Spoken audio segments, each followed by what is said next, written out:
Itong si kuya ay sobrang kawawa talaga. Magkano lang sinasahod ni kuya? Kunti lang talaga, isa siyang construction worker. Tapos yun yung motor niya, hindi niya mabibilhan ng tapaludo. Kasi alam niyo bakit? Kahit sabihin yung mura, ay wala talaga siyang pambili kasi saktong sakto lang talagang pera niya. Magkano lang sahod niya sa isang linggo, may anak pa siyang ginagatas at nangupahan lang siya ng bahay. 4 anak ni kuya, so nag-aaral yung iba at nangupahan lang siya. So kawawa talaga si kuya. Imbis na pambili niya ng tapaludo, ay aayusin na lang niya ito. Oo, solo lang niya itong inaayos. Ngayon, nanghiram lang siya ng mga gamit ng kapitbahay niya.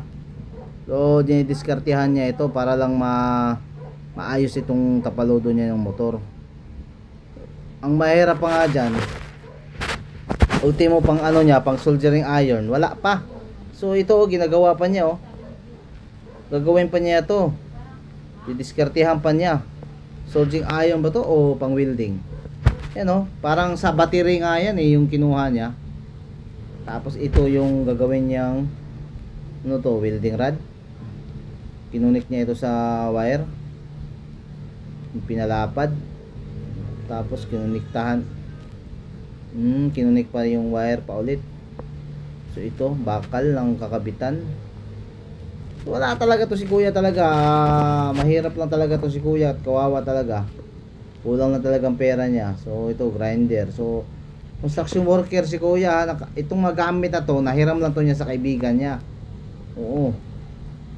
Oh, yan, ginawa pa niya itong soldering iron, no? Oh. Ginawa pa niya kasi wala talaga siyang pambili.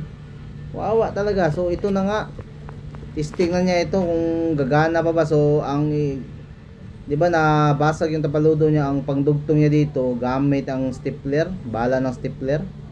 So binabaon na niya ito ng ano, galingan niya kasi walas lang soldering iron, pero yung kaibigan niya merong barina, may di battery. So ito yung ginamit niya, kinabitan niya soldering iron. Galing nga ayos lang ng tapaludo niya So huwag natin siyang i-judge kasi mahirap talagang buhay. Hindi porke kayo may pambili kayo, madali lang sabihin bumili na lang kayo ng bago. Pero ito kasi mayroon kasing tao wala talagang pambili. Kaya naman niyang bumili, 200 plus lang yan, makabili na siya. Pero alam nyo, malaking tulong na rin yun sa pambili ng gatas o pambili ng ulam, sa may pamasahe, kung ano pa dyan. Marami siyang gastusin sa araw-araw di nyo masisi. Kaya mas mabuti pa ayusin na lang niya tulad nito. So kawawa talaga. So yung mga nasa mga taong magkano lang sinasahod, huwag nyo nang husgahan. Kawawa din to si kuya. Isipin mo, kinunik pa niya gamit ng soldering iron yun yung the way niya na makonekta to yung basag niyang tapaludo. Ang tagal na luma na rin kasi itong motor niya, may kalumaan na talaga.